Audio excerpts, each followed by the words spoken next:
It ain't the left side or the right side, then it must be the FinSide. It ain't the left side. Thank you, Solo D. Welcome to another episode of On the FinSide here with Kat and Paul. Follow us on Facebook, Twitter, Spreaker, iTunes, YouTube, iHeartRadio, and Spotify. I'm Brian Cat NFL on Twitter, and Paul is Fanatic_pick. That's Fanatic with a PH. And Paul, before we get started, I understand you have something from the Dolphins here. The Dolphins asked us to put out there on Sunday from 9 a.m. to 1 p.m. The Dolphins special teams will pack backpacks with food for students that are on free and reduced lunch. Sponsored by Cisco, Feeding South Florida will distribute the backpacks after they've been packed. To participate, go to https://dolphins.rosterfi.com/login and use the hashtag DolphinsHuddle for 100. We'll go ahead and we'll include that link down in our show notes for anybody listening out there. All for a great cause. And Paul, taking a look at this game here, the Dolphins are 6-point underdogs. So I think if we had looked at this line a couple weeks ago, we would have thought they'd be underdogs by a lot more. I think when the Dolphins went up to Buffalo, the Bills were favored by about 17 points. And I would argue that in the first contest against the Buffalo Bills, when the Bills won 31-21, at the end of the third quarter, we were thinking we were going to see our first Dolphins win of the year. I really thought so, too. I mean, the game was so much closer than that final score. I mean, you look at the onside kick getting returned for a touchdown in the closing minutes. The interesting thing for me here with that game is the two big players in that game were Preston Williams and Mark Walton, both of whom will not be in this game this coming week. Preston because he's on IR, Mark because he's still serving his suspension. So really look for Devontae Parker and to step up in this one. He had a good game last time. We need an even better one this time. And Mike Gesicki needs to continue the ascension he kind of began in that game. Yeah, and I'm a little concerned about that on the offensive side of the ball because, like you said, they don't have Mark Walton with the 4-game suspension. And, you know, that's not a huge loss ordinarily, but Kalen Ballage has been so bad that it becomes a big loss. And then because Preston Williams is out for the year, now you've got, instead of having those power forwards on the outside with Parker and Williams, now you got Tre'Davious White that's going to cover Devontae Parker. And you've got Tremaine Edmonds who's going to be focusing on Mike Gesicki there in the slot. So from a matchup standpoint, this is a game where Jakeem Grant really needs to come to play and have a breakout game. And Grant only has about 130 yards on the year, so it's about time this year he starts earning that contract. Not only Grant, but you look at Albert Wilson. I mean, when he's gotten his opportunities this year, I know he's been battling a few things. He's done a few little mini special things. We need him to expand his role, as well as the fact that Alan Hearns has been seeing an expanded role. I'm not a big Hearns fan, but he had a couple critical catches against Buffalo last time. So, I mean, really, we need to see all of them get involved in the passing game to spread that defense out a little bit. And we need to see a little more of Patrick Laird in this one. Yeah, Laird had a couple of catches, and Myles Gaskin got on the field a little bit too. And I'd argue as well that if that football isn't tipped last week in the Colts-Dolphins game in the first quarter, I think Myles Gaskin has his first touchdown of his NFL career. If the season ended today, and this is a stat via NFL Stat Guy on Twitter, if the season ended today, Kalen Ballage would have the lowest yard per carry at 2.05 of anybody in NFL history with over 50, I believe it was over 50 carries.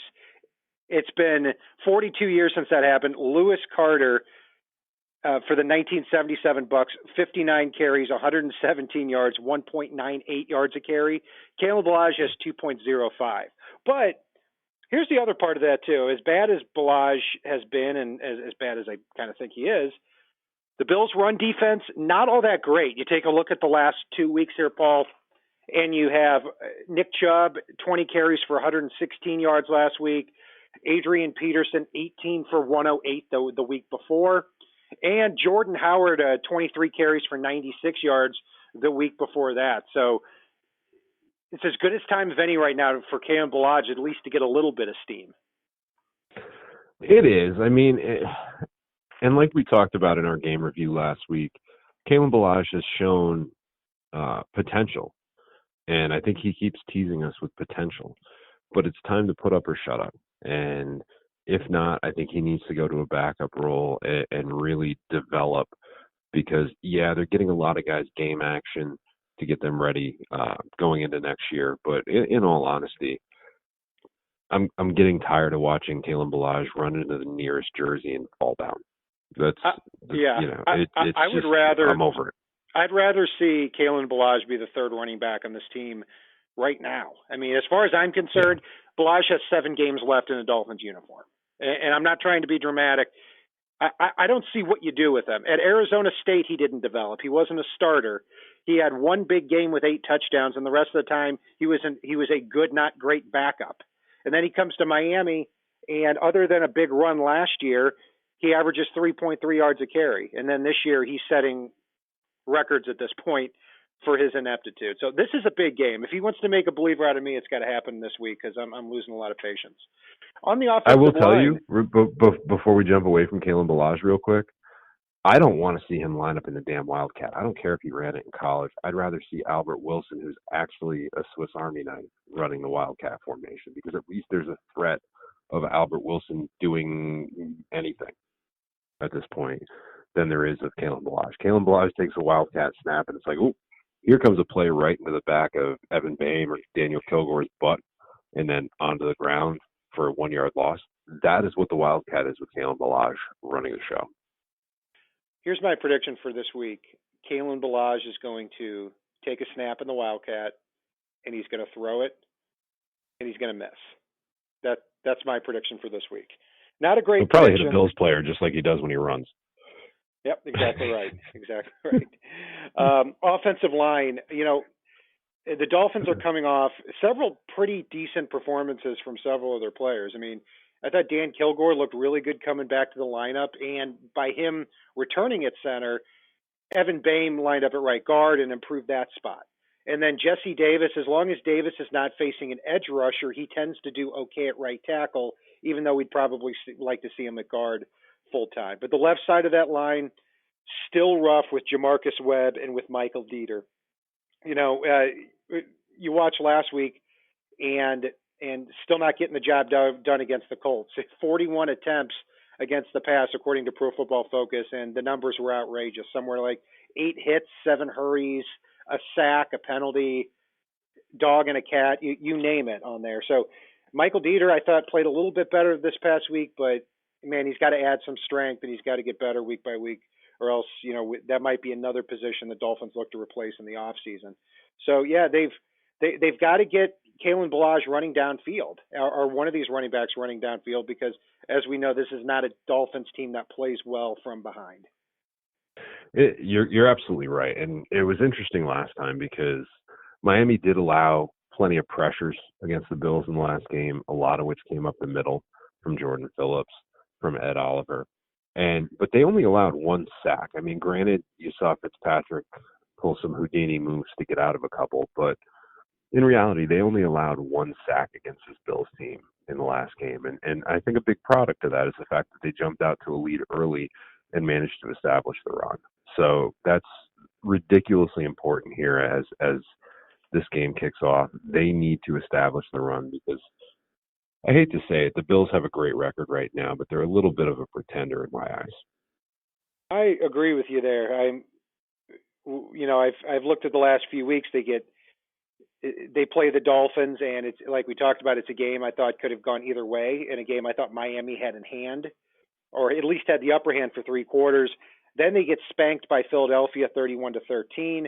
They beat a completely inept Washington team, 24-7. And then last week they lose to the they lose to the Browns, 19-16. So it explains why the Dolphins are not a full touchdown underdog in this game, when I think a couple weeks ago we could have expected this line to be a little bit worse, but right now it's the Bills at 6. So also too, at the defensive line, you mentioned Jordan Phillips. Jordan Phillips leads the Bills with 6 sacks this year. Second is Jerry Hughes with 2.5.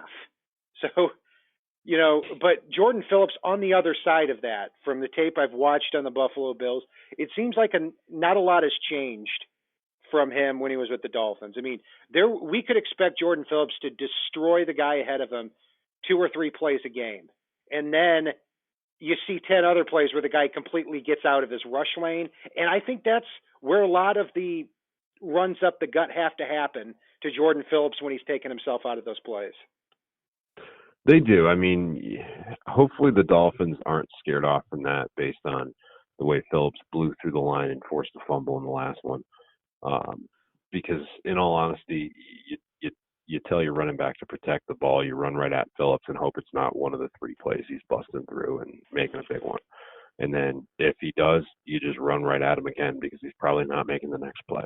So, yeah, you really do have to run right at him, which sounds utterly ridiculous, but I'm with you.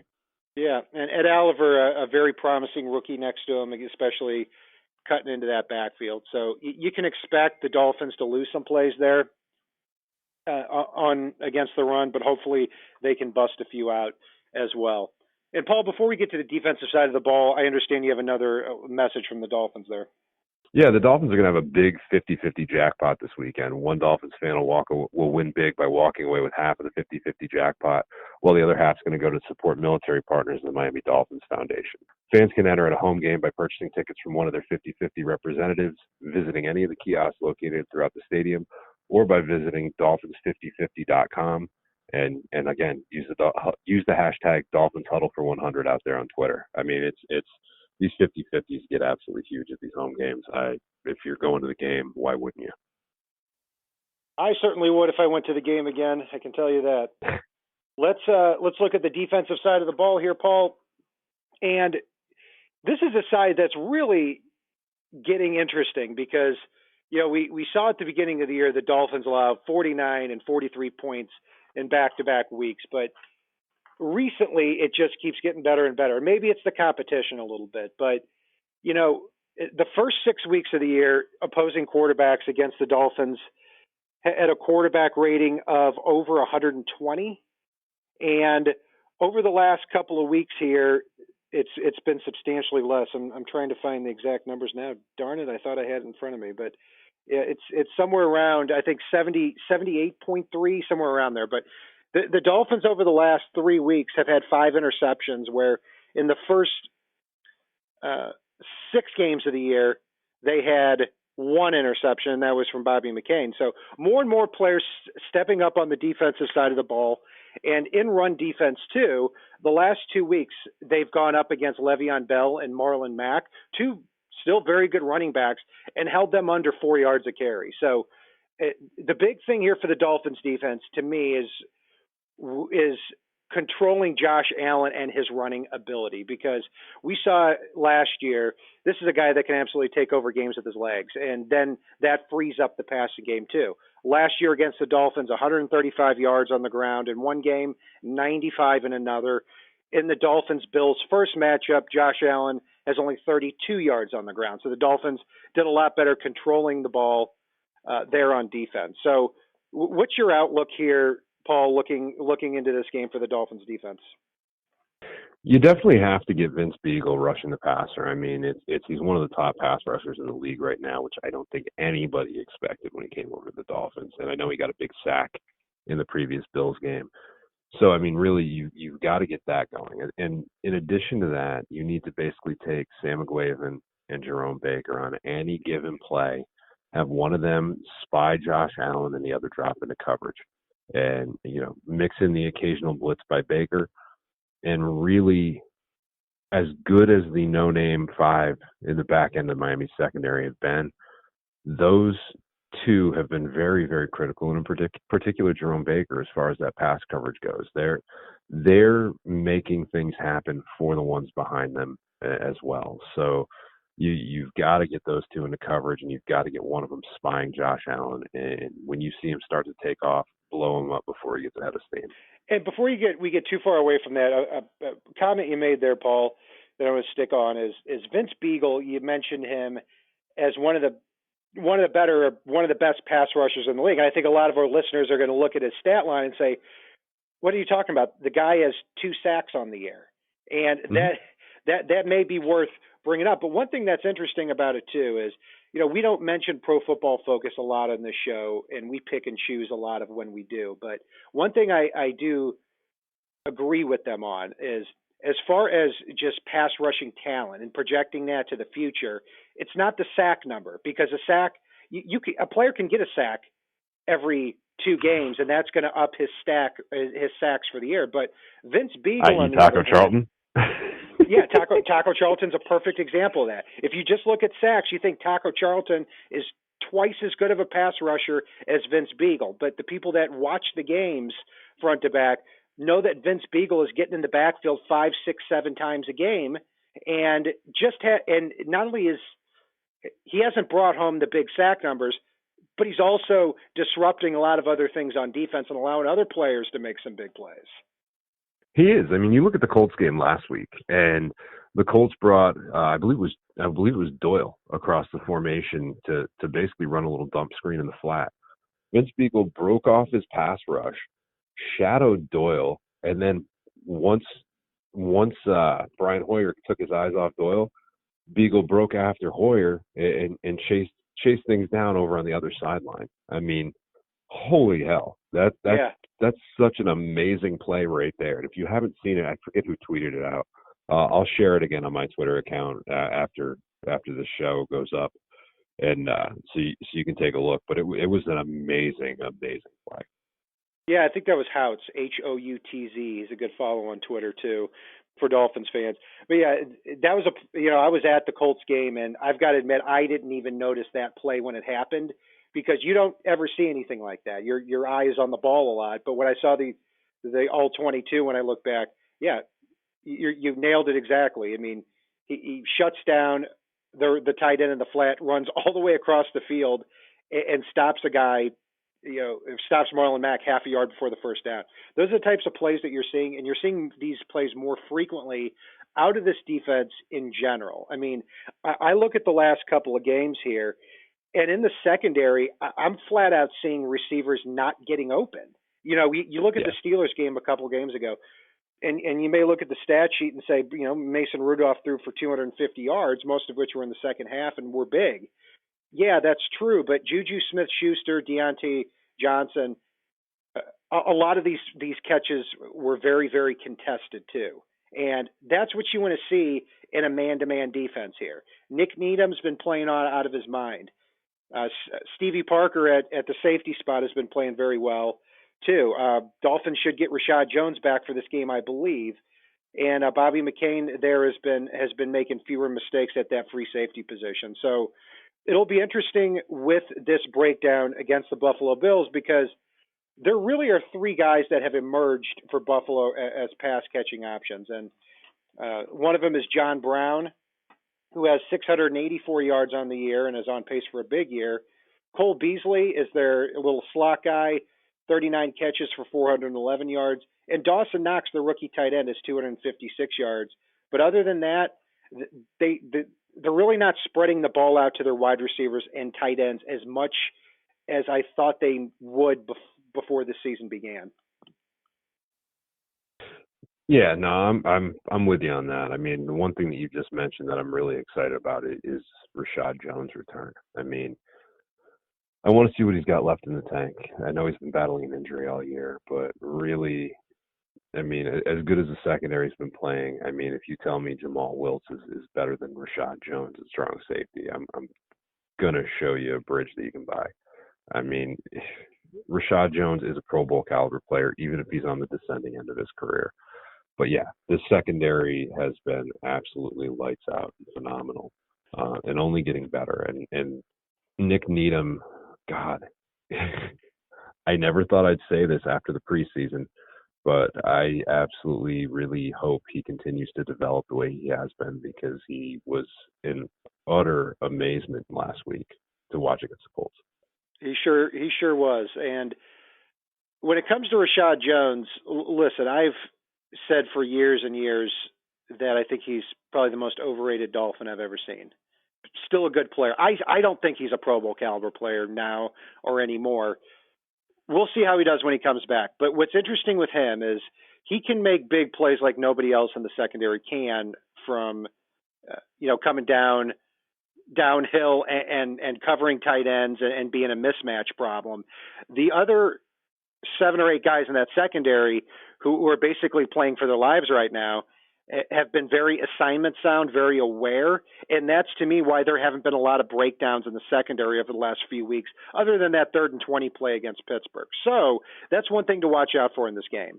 If you see Rashad Jones coming downhill and whiffing on a tackle or having a ball thrown over his head, I'm going to start looking at Eric Rowe and saying, you know what? He's been playing pretty damn good at strong safety with Rashad Jones out. And I think Eric Rowe would have maintained his assignment on that play. He probably would have.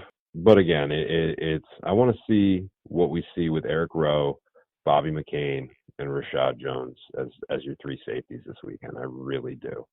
I just think that the 3 of them are going to be just utterly unstoppable back there if Rashad Jones can stay sound with his assignments.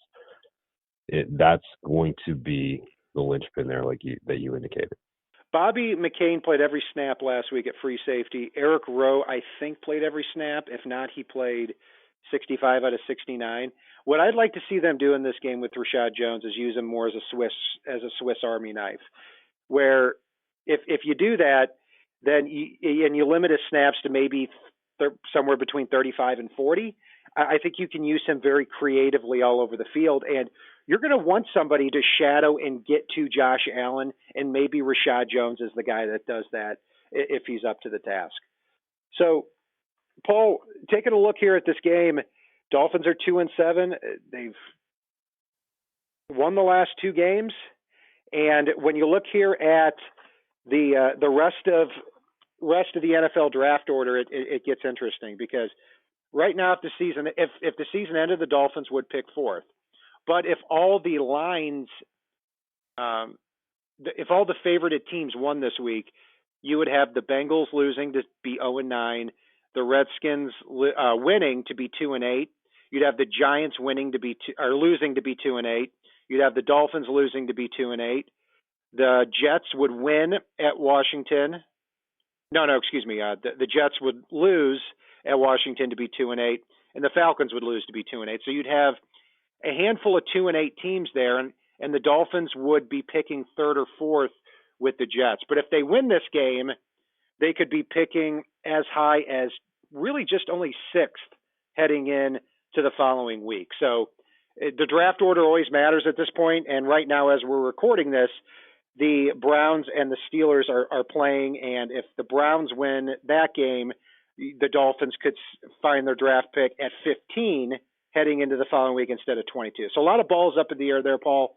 Anyway, what do you think of this game, and what's your prediction? So I'm actually going to make 2 predictions based on what you just said. The first one's going to be for the game itself. I actually see Miami taking this one, which I feel a little more confident in after the past 2 weeks, and I feel confident in after watching the way they played against the Bills last time. This is a whole new Dolphins team from the last time they played the Bills. They've got a little swagger now. They've really gotten buy-in on the system, and I think Miami pulls this one off 23-16.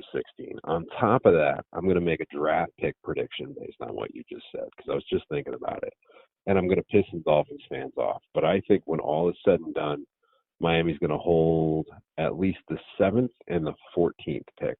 I think it's going to be, because I think Miami's going to win a couple down the stretch with some of the winnable games they have coming up.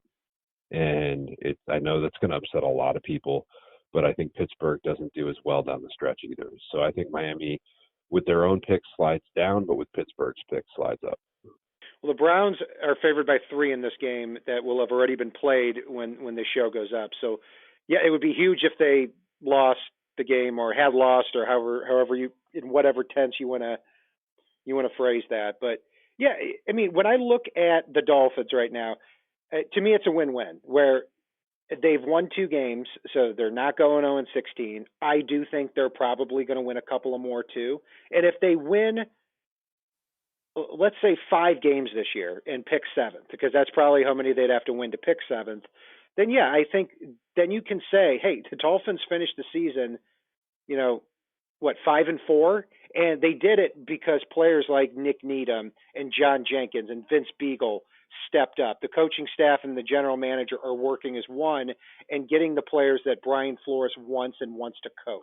So to me, it's a win-win in that scenario. And regardless, either way, the Dolphins are going to have a lot of draft picks. They're still going to be able to at least put themselves in range to get one of the two top quarterbacks, assuming Tua and Burrow are there and their stock is still top 5 when draft day approaches. Yeah, no, I'm with you on that. I mean, it's honestly, I want Tua or Burrow, but at the same time, this coaching staff really has me drinking the Kool-Aid at this point. I think that no matter who they get, when they get them, they're going to get the players that they want, the way that they want, obviously within reason. But I think they can coach up just about damn near anybody that's NFL caliber. So, yeah, this is going to be a really interesting offseason based on everything we've seen thus far and what's left to play out before it happens. Yeah, so I've got the Bills winning this game 13-10. I see the Dolphins being unable to overcome the matchup I talked about earlier in the show, where I think now with Preston Williams out, you're going to see Tre'Davious White rolled over to take care of Devontae Parker, and I don't think the Dolphins are going to have enough firepower at the rest of the wide receiver positions or at running back to be able to make up for the difference. And I also think Mike Gesicki, when he's not playing an opponent that's pretty weak against covering the tight end, he hasn't shown that he can do it against a real quality opponent, even though I think he's having a very nice year. So I'm going to go with the Bills 13-10. So, I'm not going to say I'm drinking the Kool-Aid yet, but I could see myself thinking differently here in a couple weeks. And when you take a look at their opponents after Buffalo, they play at Cleveland, Philadelphia at home, at the Jets, at the Giants, against the Bengals at home, and at New England, when New England might be resting its entire team in Week 17. So, yeah, I could see them going on a little bit of a run. And if that happens and they end up winning 5+ games, it will admit they played really well, and a lot of young players stepped up here throughout the end of the year. So that will do it for our breakdown of the Dolphins-Bills matchup as we approach Week 11 at Hard Rock Stadium. You can follow Paul and I on Facebook, Twitter, Spreaker, iTunes, YouTube, iHeartRadio, and Spotify. I'm Brian Cat NFL. Paul is Fanatic_Pick on Twitter. And if it's not on the right side and it's not on the left side, it is on the FinSide. Solo D, take us home. It ain't the left side or the right side, and it must be the FinSide.